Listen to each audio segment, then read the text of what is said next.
ഏറ്റവും ഇഷ്ടപ്പെടുന്നത് എല്ലാവരുടെയും ഓരോരോ ഭാഗങ്ങൾ ഭയങ്കര ഇതായിരുന്നു. ഓരോരുത്തരും ഓരോരോ ഭാഗം നല്ല ഇതായിട്ട് ചെയ്തിട്ടുണ്ട്. അപ്പം എനിക്ക് ഒന്നായിട്ട് എടുത്തു പറയാൻ അങ്ങനെ ഒരു ഇത് തോന്നുന്നില്ല. സിംബുടെ കുറച്ച് സംഭവങ്ങളൊക്കെ ഇൻട്രൊഡക്ഷനൊക്കെ എനിക്ക് ഭയങ്കര ഇഷ്ടമായിരുന്നു. ഫസ്റ്റ് കാണിച്ച സംഭവം എന്തോ അതും നല്ലായിരുന്നു. മനോഹരമായിരുന്നു. ഒരു നല്ല പടം ഇരുന്ന് കാണാം. ഫസ്റ്റ് ഹാഫ് സെക്കൻഡ് ഹാഫിട്ട് കടക്കുന്നതിന് മുമ്പ് തന്നെ നമുക്കൊരു രോമാഞ്ച. ആള് സിംബു അടിപൊളിയായിട്ട് കസറി എന്ന് പറയും. കമൽഹാസന്റെ ഒപ്പം തന്നെ നിന്ന് പുള്ളി അത് ലാസ്റ്റ് ഇപ്പോൾ ഭയങ്കരമായിട്ട് ഇമോഷണലായിട്ട് സെറ്റ് ചെയ്ത് കൂടുതലൊന്നും പറയാനില്ല. ഒരു നല്ല പടം എന്ന് പറഞ്ഞാൽ ഇതാണ് തഗ് ലൈഫാണ്. മണിരത്നത്തിൻ്റെ എല്ലാ പരിപാടി ഇവിടെ ചെയ്തു വെച്ചിട്ടുണ്ട്. ടെക്നീഷ്യൻ ആയാലും എന്തായാലും AR എല്ലാം നല്ല രീതിയിൽ തന്നെ പ്ലേസ് ചെയ്തിട്ട് കൂടുതലൊന്നും പറയാനില്ല അതിന്. ഓക്കെ, സിനിമയല്ല എന്തായാലും പ്രേക്ഷകർക്ക് ധൈര്യമായിട്ട് തിയേറ്ററിൽ വന്ന് കാണാൻ പറ്റുന്ന അടിപൊളി സിനിമയാണ്. എന്തായാലും കിടിലൻ പടമാണ്. ഇത് വിജയിക്കേണ്ട ആവശ്യമുണ്ട്. കാരണം ഇത് ട്രോളാൻ സാധ്യതയുണ്ട് ഈ സിനിമ. കാരണം പല യൂട്യൂബർമാർ ഇതിനെ ട്രോൾ ഇതിനെ നശിപ്പിക്കാൻ സാധ്യതയുണ്ട് ഈ സിനിമ. എന്തായാലും 38 വർഷങ്ങൾക്ക് ശേഷം കമലഹാസനും അതുപോലെ മണിരത്നം ഒന്നിക്കുന്ന സിനിമയാണ്. തീർച്ചയായിട്ടും പ്രേക്ഷകർ തിയേറ്ററിൽ വന്ന് സിനിമ കാണുക. എന്തായാലും വിജയിക്കേണ്ട സിനിമ തന്നെയാണ്. കമലഹാസനെ അപേക്ഷിച്ചെന്ന് പറയുമ്പോൾ പ്രായാധിക്യത്തിൻ്റെ ഒരു പ്രശ്നങ്ങളായിട്ട് നമുക്ക് ഫീൽ ആവും. പക്ഷെ അതൊന്നുമല്ല, എൻ്റെ ക്യാരക്ടറിൻ്റെ ഒരു പഞ്ച് അത് ഒരു രക്ഷയില്ല. കമലഹാസൻ ഈ പ്രായത്തിലും തകർത്ത് അഭിനയിച്ചിട്ടുണ്ട്. എന്തായാലും ഈ സിനിമ ഇത് ബ്ലോക്ക് ബസ്റ്റർ ഉറപ്പാണ്. ഈ സിനിമ നമുക്ക് ഈ അടുത്ത കാലത്ത് കണ്ടതിൽ നല്ലൊരു സിനിമയാണ്. എന്തായാലും നമുക്ക് ധൈര്യമായിട്ട് തിയേറ്ററിൽ വന്നില്ല. കമലഹാസന്റെ പെർഫോമൻസ് എടുത്തു പറയണം. അതുപോലെ നാസറുണ്ട് ഇതിനകത്ത്. ജോജു ജോർജ് ഒരു രക്ഷയില്ല. 2-3 സീനിൽ നല്ല പട്ടക്കം സാധനം ചെയ്തിട്ടുണ്ട്. എന്തായാലും കാണുക, അടിപൊളിയാണ്. ഇതിന്റെ രണ്ടാം പാർട്ട് ഉണ്ടാവാൻ സാധ്യതയുണ്ട്. എന്തായാലും പടം എങ്ങനെയുണ്ട് മോനെ?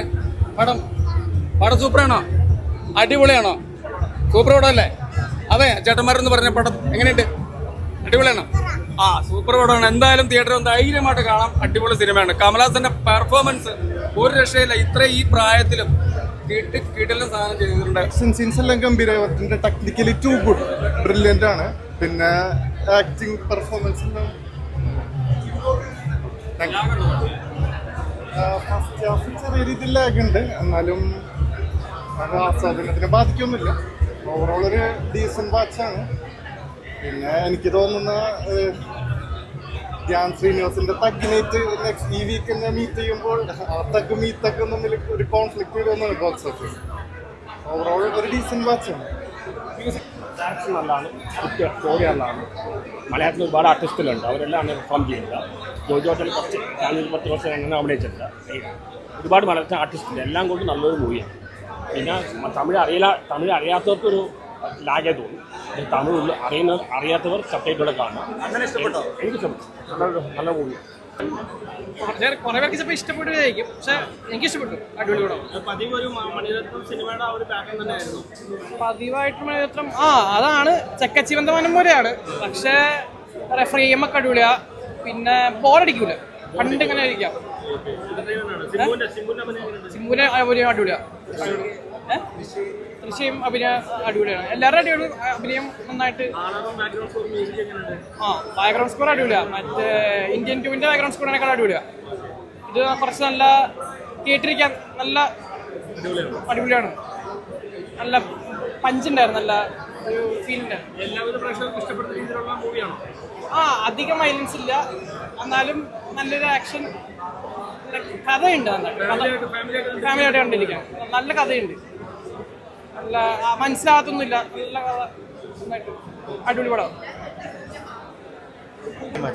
രണ്ടാമത് കൊള്ളാനില്ല. STR has done very well. നല്ല കോമ്പിനേഷനാണ്. STR and Kamal Haasan is a very good combination. They have done their best in this movie. ഉദ്ദേശിച്ചതുപോലെ എന്ന് വെച്ചാൽ ഗസ് ചെയ്യാൻ പറ്റിയില്ല. ട്രെയിലർ കണ്ടിട്ട് ഒന്നും ഗസ് ചെയ്യാൻ പറ്റിയില്ല. Very different from the trailer. Background music തകർത്തു. Music and stunt are the best.